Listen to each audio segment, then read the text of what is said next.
Bonsoir à toutes et à tous. Aujourd'hui, j'aimerais vous proposer une petite devinette. Je suis l'un des plus grands inventeurs et scientifiques de l'ère moderne.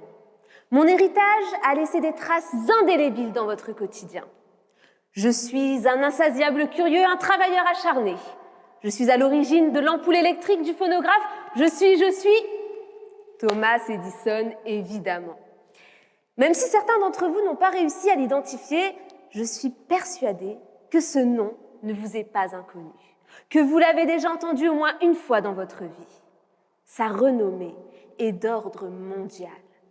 Et pourtant, rien ne prédestinait Thomas Edison à un tel futur. En effet, à l'âge de 9 ans, le petit Edison rentre d'une longue journée d'école et il adresse à sa mère une lettre. Une lettre que son professeur lui avait dit de donner à sa mère et uniquement à sa mère. Celle-ci ouvre la lettre, elle en découvre le contenu et les yeux pleins de larmes, elle révèle à son fils le contenu de cette lettre. « Madame, votre fils est un génie. Nous n'avons pas suffisamment de bons enseignants pour l'instruire et nous vous demandons de lui trouver vous-même d'autres enseignants. » Imaginez-vous la joie, le sentiment d'euphorie qu'a dû ressentir le petit Edison. Votre fils est un génie. Eh bien, ces quelques paroles ont été suffisantes pour le propulser vers le haut, suffisantes pour lui donner suffisamment d'ardeur, de persévérance et de motivation pour atteindre ses objectifs et devenir le grand inventeur que nous admirons tous encore aujourd'hui. Quelques années plus tard, arrivé à l'âge adulte, sa maman décède. Thomas Edison retourne à la maison familiale et il recherche un peu dans les souvenirs de famille. Et c'est là qu'il retombe sur cette fameuse lettre. Cette lettre qu'il n'avait pas lue lui-même à l'époque. Il décide d'en découvrir le contenu. Et abasourdi, il découvre les véritables paroles et les mots de son professeur. Celui-ci avait en réalité dit à sa mère: « Madame, votre fils est nul. Nous avons détecté chez lui une maladie, un déficit mental. » Sa mère lui a donc volontairement caché, dissimulé, transformé, déguisé les mots de son professeur, les mots décourageants de son professeur en des mots motivants, des mots bienveillants, des mots propulseurs, des mots encourageants. Et ces mots ont eu un véritable impact, un véritable pouvoir sur Thomas Edison, car ils ne l'ont pas limité. Au contraire, ils l'ont tiré, ils l'ont poussé vers le haut. Et alors, est-ce que Thomas Edison est devenu un génie grâce à sa mère ? La question reste à débattre. Mais ce qui est sûr, c'est que son niveau de motivation aurait été différent si sa mère lui avait révélé les véritables mots de son professeur. D'ailleurs, lui-même dit par la suite: Thomas Edison était certes un enfant nul et déficient, mais il est devenu le génie du siècle grâce à une mère héroïque. Vous l'aurez compris, aujourd'hui, j'aimerais vous parler de l'importance que revêt notre vocabulaire, non seulement à notre égard, mais également à l'égard des autres, des personnes qui nous entourent, de notre environnement. Les mots, en effet, ont une influence énorme sur nous. Certains mots sont agréables à entendre. Lorsque je dis à ma meilleure amie qu'elle est très jolie, eh bien, je vois directement que ce mot « joli » lui procure un sourire. Et d'ailleurs, c'est la vérité. Et une satisfaction, un regain de confiance en elle. Alors que d'autres mots sont complètement destructeurs. Certains mots, en effet, nous blessent profondément et créent de profondes et impénétrables blessures. Car certains mots, voyez-vous, sont humiliants, vexants. Et nous en avons toutes et tous déjà été le destinataire. On connaît toutes et tous une personne dans notre entourage, une personne toxique qui, rien qu'avec de simples paroles, réussit à provoquer en nous un sentiment de mal-être, un sentiment de complexe en nous-mêmes. Tu n'es pas assez bien, tu es nul, t'aurais pu mieux faire. Je suis mieux que toi. Ce sont des gens qui existent malheureusement et que nous devons éviter car leurs paroles, leurs mots vexent et sont blessants. Ils peuvent même nous détruire. Et d'ailleurs, les mots sont tellement influents que la plupart des mots que l'on a entendus dans notre enfance continuent aujourd'hui encore à avoir un impact sur nous, à nous orienter, à nous guider, à influencer nos actions. Vous l'aurez compris, certains mots sont guérisseurs alors que d'autres rendent malades. Les mots sont aussi durs que certains coups. On dit parfois que les mots sont des pistolets chargés. De façon plus poétique, je pourrais vous dire que les mots sont l'eau qui irrigue, le souffle qui fait vivre et la pluie qui dévaste. Les mots sont d'autant plus importants qu'ils reflètent également notre identité, notre personnalité. En effet, notre façon de parler n'est que le reflet de notre manière d'être. Je vais vous prendre un exemple très simple. Beaucoup d'entre vous, j'en suis sûre, ont déjà fait la connaissance de personnes via les réseaux sociaux. La première étape pour appréhender leur personnalité est systématiquement de vérifier, de checker un peu leur profil Facebook, Instagram, pour regarder quelle image ces personnes renvoient.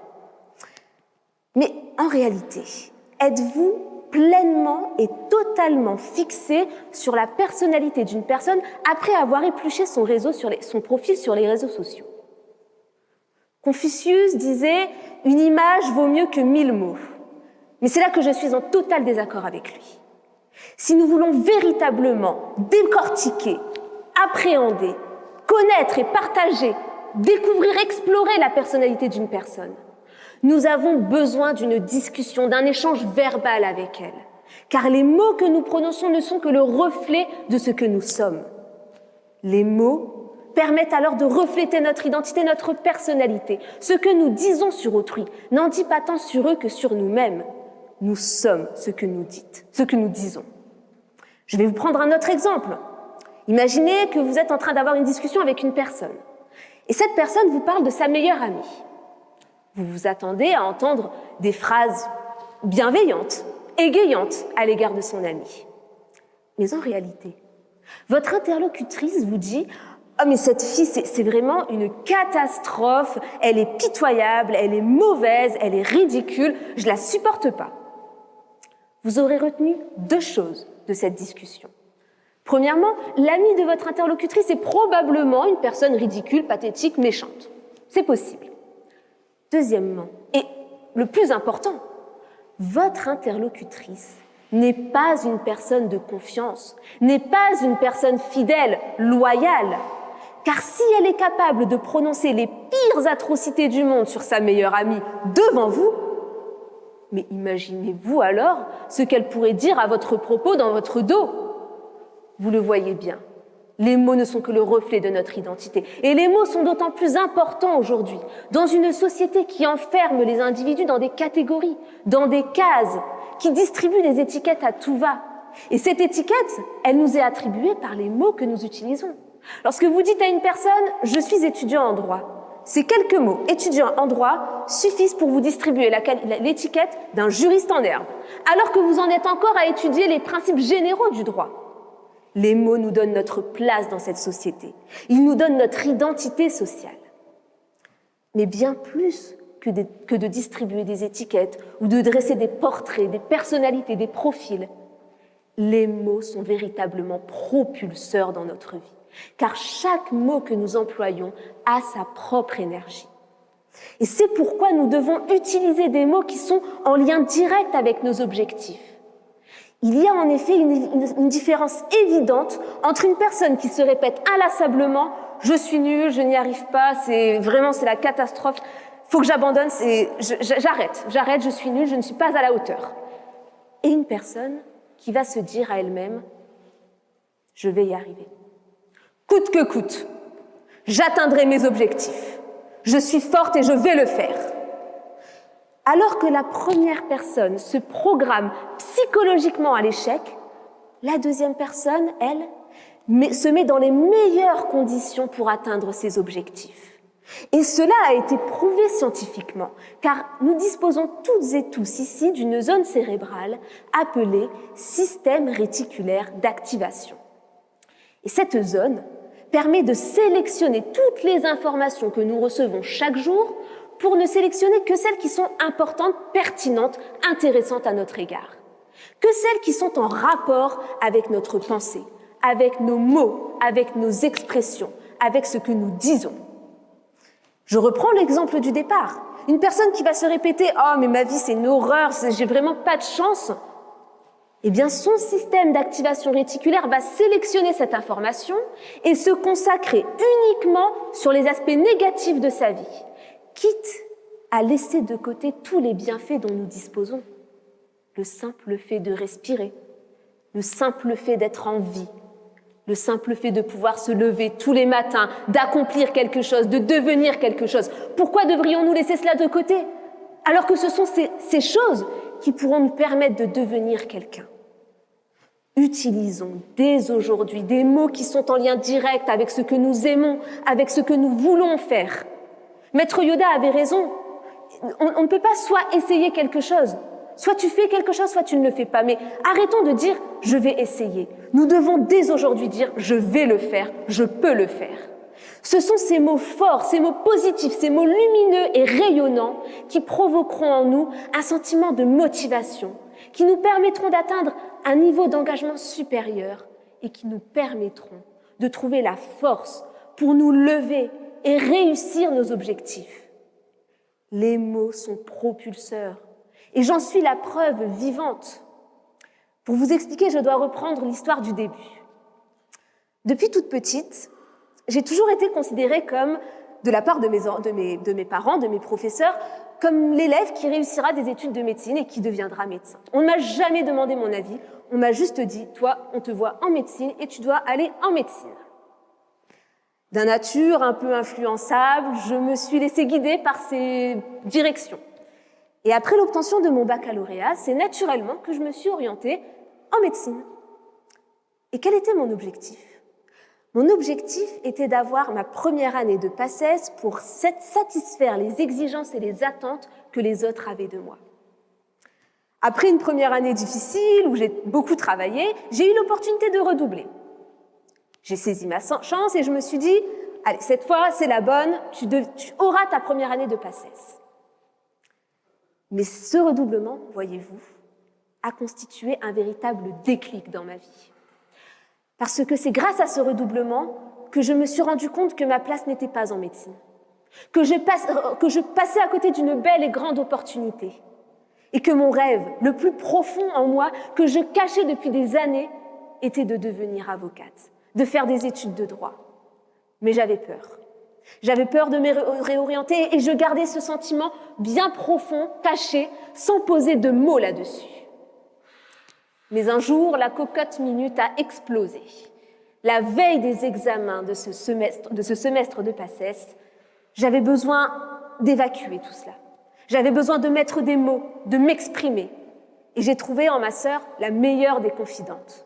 Je lui ai dit, je ne suis pas heureuse en PACES. Je ne veux pas devenir médecin. Je veux et je vais être avocate. Ces quelques mots semblent peut-être anodins pour vous, mais pour moi, ils ont constitué un véritable tournant. Ces quelques mots m'ont permis de prendre conscience de la réalité, de l'accepter. Ces quelques mots ont provoqué un sentiment de détermination en moi, de persévérance. Et ce sentiment m'a permis d'agir, de me réorienter. Et aujourd'hui, j'ai l'honneur de vous dire que je suis en 3e année de droit. Il me reste encore un long chemin à faire, des hauts et des bas à surmonter, mais je suis dans une voie qui me plaît, où je suis épanouie et où je suis moi-même, enfin.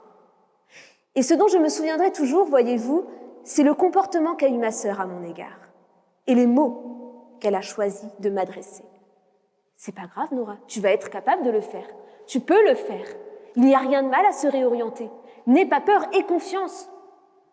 C'est cette attitude que nous devons adopter toutes et tous les uns envers les autres. Car si nous voulons changer le monde, nous devons nous changer nous-mêmes. Nous devons changer notre vocabulaire. Nous devons prêter attention à chaque mot que nous employons. Utilisons des mots doux, des mots lumineux, rayonnants pour, à notre tour, être le reflet de toute cette lumière. Vous pourriez un jour alors me dire « Oui, mais c'est pas parce que je répète inlassablement « bonheur, bonheur, bonheur » que je serai heureuse. » Ou que je répète « tristesse, tristesse, tristesse » que je serai triste. Eh bien, un spectateur, un jour, a posé la même question à un speaker qui était à ma place et qui portait les mêmes propos que moi. Et ce dernier lui a dit « Monsieur, vous êtes incompétent, votre question n'est pas relevante, je ne veux même pas l'écouter, vous ne méritez même pas d'être là, sortez. L'effroi que ces paroles ont provoqué dans la salle était incroyable. Le pauvre spectateur s'est senti complètement irrespectueux, a senti qu'on lui avait manqué de respect. L'audience qui régnait dans l'amphithéâtre a commencé à s'agiter. On entendait des murmures partout. Et d'un seul coup, l'orateur lui a dit « Non mais monsieur, je m'excuse vraiment de ces paroles. Mon but n'était pas de vous offenser. Je vous présente mes plus plates et humbles excuses. Veuillez vraiment me comprendre. Je suis un peu stressée, mais votre question était tout à fait intéressante. Je m'excuse véritablement et sincèrement. » Ces quelques paroles, ces quelques mots doux ont été suffisants pour rétablir la paix sociale au sein de l'amphithéâtre. L'individu avait donc sa réponse à sa question. Il avait suffi de quelques mots haineux, méchants, pour provoquer l'effroi dans la salle, et il avait suffi de quelques mots doux, bienveillants, pour rétablir une paix, une harmonie au sein de cette salle. Vous l'aurez compris, les mots restent. Soyons vigilants avec les mots que nous employons à la fois à notre égard et à l'égard des autres. Car les mots sont peut-être pardonnés, mais ils ne sont pas oubliés. Et aujourd'hui, j'aimerais vous adresser quelques mots, en plus de ceux que je viens de vous prononcer. Vous, qui que vous soyez, où que vous soyez, vous êtes fort. Vous pouvez accomplir des choses. Ayez confiance en vous. Et vous arriverez à accomplir des objectifs et à transformer votre avenir. J'espère que ces mots que j'ai prononcés aujourd'hui resteront gravés dans votre mémoire, qu'ils vous illumineront et feront se ressortir le meilleur en chacun d'entre vous.